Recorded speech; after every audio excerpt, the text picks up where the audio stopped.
Hello friends, welcome back to my YouTube channel. Friends, fully automatic washing machine आप कैसे repair कर सकते हैं और उसमें जो फॉल्ट आते हैं वो मैं आपको अच्छे से डिटेल से बता दूंगा कि इसमें क्या क्या फॉल्ट आते हैं। तो आपके सामने भी अगर फॉल्ट आ रहे हैं तो आप उनको कैसे step by step check out कर सकते हैं, चाहे वो टॉप लोड वॉशिंग मशीन हो या फिर फ्रंट लोड वॉशिंग मशीन हो। तो कहीं भी आप अगर काम करने जाते हैं तो आपको पता होना चाहिए कि उसमें क्या क्या फॉल्ट होते हैं और कैसे उसको ठीक करना है और कैसे उसको टेस्टिंग करना है, कैसे चेकिंग करना है। हर एक चीज़ की आपको आना चाहिए चेकिंग, हर एक चीज़ के बारे में पता होना चाहिए कि ये चीज़ क्या क्या काम करती है और इसमें अगर ये ख़राब हो जाती है तो उसमें क्या फॉल्ट होता है। तो आपको क्या करना है, इस वीडियो को कंप्लीट वॉच कर लेना जिससे कि मैं आपको जो इन्फॉर्मेशन दूँ वो अच्छे से समझ आ जाए। टाइम वेस्ट ना कर दी, वीडियो करते हैं स्टार्ट।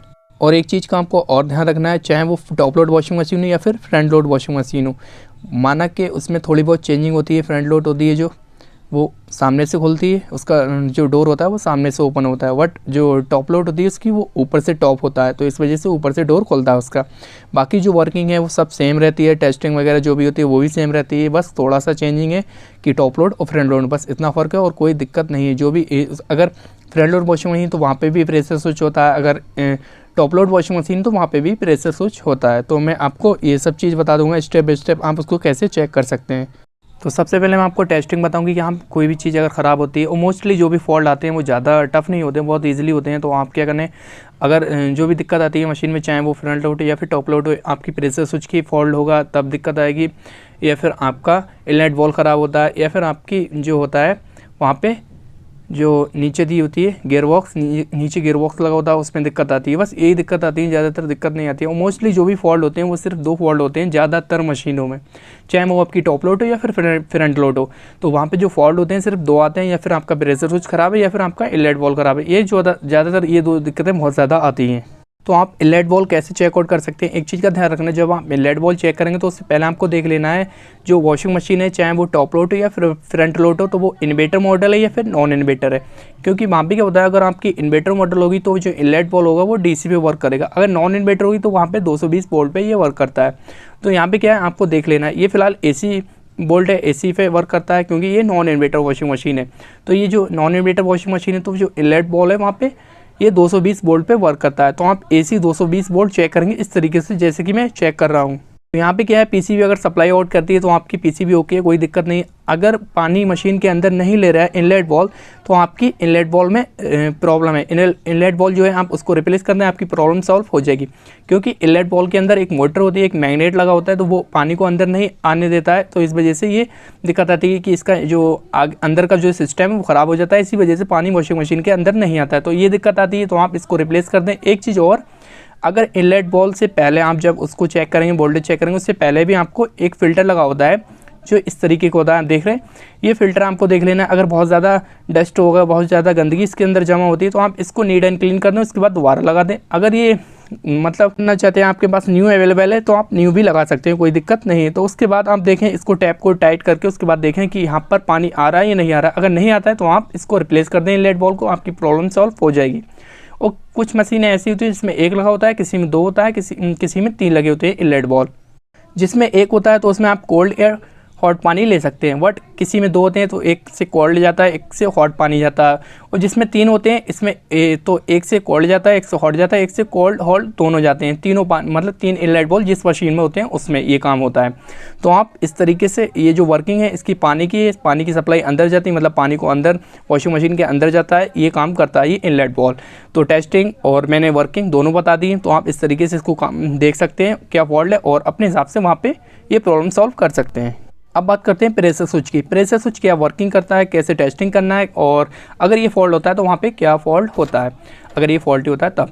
तो अगर ये प्रेशर स्विच जो होता है, पहले मैं वर्किंग बताता हूँ। ये वर्किंग क्या करता है, ये प्रेशर स्विच जो होता है वाटर लेवल को सेंस करता है, उसी के अकॉर्डिंग ये पानी फिलअप करता है मशीन के अंदर। ये काम करता है, ये मतलब जो वाटर लेवल होता है उसको सेंस करता है, उसी के अकॉर्डिंग ये जो प्रोग्राम होता है, प्रोग्राम को सेंस करके उसके बाद जो प्रोग्राम सेट होता है मशीन में, या फिर आप मैनुअली सेलेक्ट करते हैं तो उसी के अकॉर्डिंग ये वाटर लेवल जो होता है आप सेलेक्ट होता है, तो उसी के हिसाब से ये वाटर टफ में जो वॉशिंग मशीन है उसके लेवल से रखता है। जितने आप प्रोग्राम सेट किया उसके अकॉर्डिंग ये वाटर वाटर लेवल रखेगा। अगर वहाँ पे वाटर लेवल उसके अकॉर्डिंग नहीं होता है, ये सेंस नहीं कर पाता है, तो अगर ये वाटर लेवल सेंस नहीं करता, वो एक चीज़ का ध्यान रखना है, ये जो प्रेशर स्विच होता है, चाहे वो इन्वर्टर मोटर वॉशिंग मशीन हो या फिर नॉन इन्वर्टर वॉशिंग मशीन हो, ये जो होता है वो 5 DC वोल्ट पे वर्क करता है, मतलब 5 DC वोल्ट पे वर्क करता है ये प्रेशर स्विच। तो प्रेशर स्विच जब वाटर लेवल को सेंस नहीं कर रहा है, तो आपको क्या क्या चेकआउट करना चाहिए और उसके बाद क्या किस तरीके से आप इस प्रॉब्लम को सॉल्व कर सकते हैं। सबसे पहले आपको देखना है कि वहाँ पे कार्बन नहीं होना चाहिए बिल्कुल। अगर कार्बन होगा तो ये DC वोल्ट प्रॉपर तरीके से नहीं ले पाएगा और वहाँ पे फिर ये वाटर लेवल सेंस नहीं करेगा, आउट ऑफ वाटर हो जाएगा आपकी वॉशिंग मशीन में, ठीक है। तो आपको सबसे पहले कार्बन देखना है। उसके बाद आपको देखना है जो पाइप लगा होता है ड्रम में, इस पाइप में कहीं से पाइप कट नहीं होना चाहिए। अगर पाइप कट होगा तो फिर भी ये वाटर लेवल सेंस नहीं करेगा। या फिर आपकी मशीन जब चलती है स्पिन मोड पर होती है, तो ये जो पाइप होता है ड्रम में अटैच होता है, तो वहाँ पे एक क्लिप लगा होता है। अगर ये क्लिप प्रॉपर तरीके से नहीं लगा होगा और ये पाइप निकल जाता है, तब भी ये वाटर लेवल सेंस नहीं करेगा। या फिर इस जो ड्रम होता है, ड्रम के अंदर एक नोप होती है, अगर इसके अंदर बहुत ज़्यादा डस्ट होगी तब भी ये वाटर लेवल को सेंस नहीं करेगा। तो सबसे पहले ये सारी चीज़ चेक कर लें। उसके बाद ये पाइप कटा नहीं होना चाहिए। उसके बाद आपको देखना है कि ये जो प्रेशर स्विच है वहाँ तक PCB सप्लाई आउट कर रही है या नहीं कर रही है। PCB क्या होती है, 5 DC वोल्ट यहाँ पे आउट करेगी इसके लिए। तो एक नोब आप बीच में रखेंगे, एक साइड से रखेंगे और मीटर को DC वोल्ट पे सेलेक्ट कर देंगे। तो यहाँ पे क्या है 2.5 DC वोल्ट शो होना चाहिए। अगर ये यहाँ तक शो हो रहे हैं तो आपका PCB ठीक है, PCB सप्लाई आउट कर रही है। उसके बाद भी ये वर्क नहीं कर रहा है तो आप सीधा प्रेशर स्विच रिप्लेस कर दें, आपकी प्रॉब्लम जो है वो सॉल्व हो जाएगी। तो मैंने इसमें वर्किंग, टेस्टिंग और इसकी जो फॉल्ट होता है वो मैं सब कुछ आपको बता दिया, तो आप इस तरीके से इसको कर सकते हैं। उसके बाद मैं आपको बताता हूँ आगे। तो इसमें जो PCB होती है, PCB की क्या वर्किंग होती है। PCB जो होती है ये प्रोग्राम को ऑपरेट करती है, प्रोग्राम सेलेक्ट होते हैं इसी से, यही ऑपरेटिंग सिस्टम है PCB, ठीक है। अगर ये PCB ख़राब हो जाती है तो वहाँ पे क्या है ऑपरेट नहीं करेगा प्रोग्राम। और PCB ख़राब क्यों होती है ये भी आप समझ लें। PCB अगर वोल्टेज ज़्यादा आते हैं तभी ये दिक्कत आती है, या फिर आपका वायर कहीं से टच है तभी ये दिक्कत आती है, या फिर PCB में पानी चला जाता है तब वो शॉर्ट हो जाती है तो ये दिक्कत आती है। तो अगर आपके PCB में कोई भी दिक्कत है, वहाँ पे कोई कैपेसिटर जल गया या फिर कोई कंपोनेंट जल गया, तो आप रिपेयर कर सकते हैं उसको। तो जो टॉप लोड वॉशिंग मशीन होती है तो उसमें क्या होता है, डोर स्विच जो होता है वो इस तरीके का होता है, और जो फ्रंट लोड वॉशिंग मशीन होती है जो आप जो देख रहे हैं ये डोर स्विच इस तरीके का होता है। तो बस थोड़ी सी चेंजिंग है, बाकी वर्किंग जो है सब सेम ही रहती है, कोई ज़्यादा टफ नहीं है। तो यहाँ पे क्या है, मैं आपको टेस्टिंग और इसकी जो वर्किंग है वो दोनों में आपको बताऊँगा। तो अगर डोर स्विच ख़राब हो जाता है तो वहाँ पे क्या होता है, जो भी कंपनी होती है, अलग अलग वॉशिंग मशीन मतलब कंपनी बनाती है, तो वहाँ पे क्या है एरर कोड शो होने लगता है, एरर कोड स्टार्ट आ जाता है, वहाँ पे शो होता है। तो आपके सामने भी अगर ये एरर कोड आता है, वहाँ कुछ वॉशिंग मशीनें होती हैं जैसे टॉप लोड वॉशिंग मशीन, तो वहाँ पे क्या हुआ है DC एरर कोड आता है, और कुछ फ्रंट लोड वॉशिंग मशीन वहाँ पे भी DC एरर कोड शो होता है। तो यहाँ पे क्या है, सबसे पहले आपको देखना है कि डोर स्विच जो होता है वहाँ पे 2 थिम्बल लगे होते हैं, तो यहाँ पे क्या है कार्बन नहीं होना चाहिए। अगर कार्बन होता है तो आप कार्बन को अच्छे से रिमूव कर दें, उसके बाद आपकी प्रॉब्लम सॉल्व हो जाएगी। उसके बाद आपको देखना है वायर, इसके दोनों थिम्बल निकालना है। उसके बाद आप कंटिन्यूटी की रेंज पे मीटर को सेट करेंगे। जब कंटिन्यूटी की रेंज पे मीटर को सेट करेंगे तो वहाँ पे क्या एक थिम्बल ये लेंगे और दूसरे इस पे लगाएंगे। तो यहाँ पे क्या अलार्म का साउंड आना चाहिए। अगर अलार्म का साउंड आ रहा है तो आपकी जो वायरिंग है वो एकदम ओके है, कोई दिक्कत नहीं। इसी तरीके से हम दोनों देखेंगे तो वहाँ पे क्या अलार्म का साउंड आना चाहिए। जब अलार्म का साउंड आता है तो आपके दोनों जो वायरिंग है वो ठीक है, कोई दिक्कत नहीं। उसके बाद आप जब डोर स्विच को चेक करेंगे तो वहाँ पे क्या करेंगे, जब आपका डोर जो होगा बंद होगा तो वहाँ पे क्या है मीटर क्वांटिटी की रेंज पे सेट करेंगे। उसके बाद क्या है वहाँ पे अलार्म का साउंड आना चाहिए जब आपका डोर बंद है तब। तो यहाँ पे क्या अलार्म का साउंड आ रहा है। जब आपका ऑन हो तो फिर ये जो डोर स्विच है ये जो होता है, जब डोर आपका ऑन होता है तो वहाँ पे क्या होना चाहिए, ये अलार्म का साउंड नहीं आना चाहिए। तो इस कंडीशन में आपका डोर स्विच ओके है, कोई दिक्कत नहीं है। तो इस तरीके से आप डोर स्विच को चेक कर सकते हैं। ये डोर स्विच होता है जो मैं निकाल के दिखाता हूँ आपको। ये मैंने निकाल के दिखाती, अगर ये टूट जाता है तो यहाँ पे क्या होता है, ये काम नहीं करता है, तो आप इसको रिप्लेस कर सकते हैं। ये जो मार्केट है स्पेयर पार्ट की, जहाँ पे सोफे हैं वहाँ पे अवेलेबल होता है, तो आप वहाँ से ले सकते हैं और ये प्रॉब्लम सॉल्व कर सकते हैं। डोर स्विच जो है इस तरीके से आप चेक कर सकते हैं। अब बात करते हैं ड्रेन मोटर की। अगर ड्रेन मोटर आपकी जो नीचे लगी होती है, जो ड्रेन पानी को आउट करती है, जब आप मशीन को स्पिन करते हैं उससे पहले क्या होता है, ये ड्रेन जो होती है पानी को आउट करती है। उसके बाद इसका जो काम होता है वो गियर बॉक्स को चलाने का होता है। तो ये जो होता है, जो गरारी होती है, आप देख रहे हैं ये वाली जो गरारी है ये इधर से ये काम करती है। तो यहाँ पे क्या होता है, ये जो होता है ये गरारी हट जाती है, फिर उसके बाद गियर बॉक्स चलना स्टार्ट हो जाता है। तो ये क्या है, जो ड्रेन मोटर होती है आप 220 वोल्ट देके चेक कर सकते हैं डायरेक्टली, कोई दिक्कत नहीं। इस तरीके से जैसे कि यहाँ पे क्या है AC वोल्ट पे सेलेक्ट करना है, उसके बाद यहाँ देख रहे हैं आप 220 वोल्ट शो हो रहे हैं, तो इस तरीके से आप वोल्टेज चेक कर सकते हैं AC।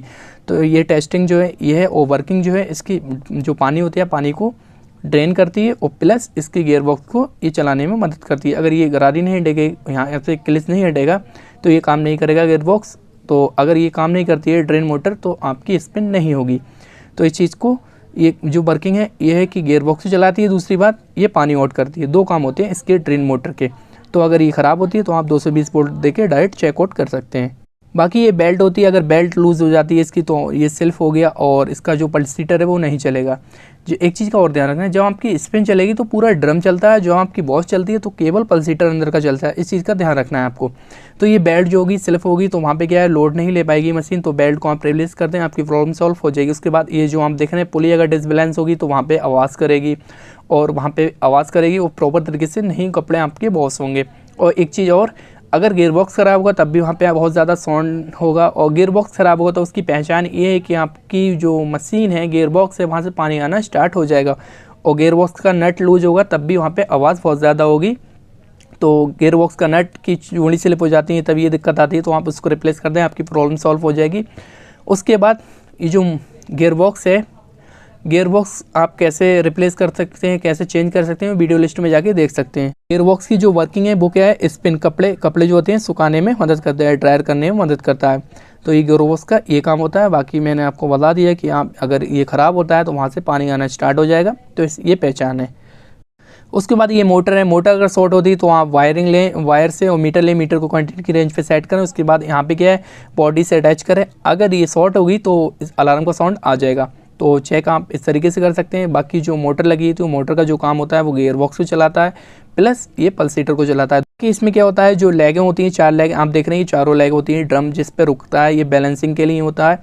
और अगर ये गल जाती है या फिर ये स्प्रिंग टूट जाता है तो वहाँ पे डिसबैलेंस होगा। तो अनबैलेंसिंग का एरर भी कोड आता है, हर कंपनी में अलग अलग UC एरर कोड आता है वहाँ पे। तो अनबैलेंसिंग होती है तब ये दिक्कत आती है। तो कुछ वॉशिंग मशीन ऐसी होती हैं, कुछ कंपनी ऐसी होती है यहाँ पे UB भी आता है अनबैलेंस का। तो ये जो एरर कोड है तो आप इससे आइडेंटिफाई कर सकते हैं कि आपका फर्श या लेवल में नहीं है, या फिर आपकी जो लेगें हैं वो टूट गई, तब ये एरर कोड होता है। और ये जो लेगों का काम होता है वो ड्रम को बैलेंसिंग रखता है। तो ये काम होता है इसका। अगर 10-15 साल हो जाते हैं तो वहाँ पे गलने लगता है इसका स्प्रिंग, तो इस वजह से ये दिक्कत आती है। तो फ्रेंड्स, ये इन्फॉर्मेशन कैसी लगे, अगर अच्छी लगी वीडियो को लाइक कर दो, चैनल पर न्यूज़ वीडियो चैनल को सब्सक्राइब कर दो। Thank you for watching.